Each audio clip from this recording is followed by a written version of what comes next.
ฝึกสะกดจากหนังสือมุกอดดัมหน้าที่5เมื่อสระกัสเราะห์ไปสะกดกับนูนชัดดะห์บน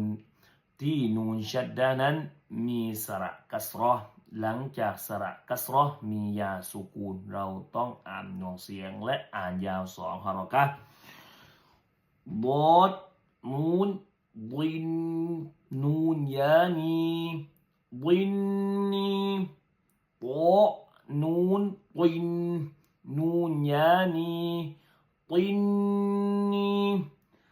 วอนูนวินนูนยานีวินนีไอนูนไอ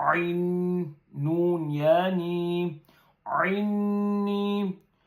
غين نون غين نون يعني غني فاء نون فن نون يعني فني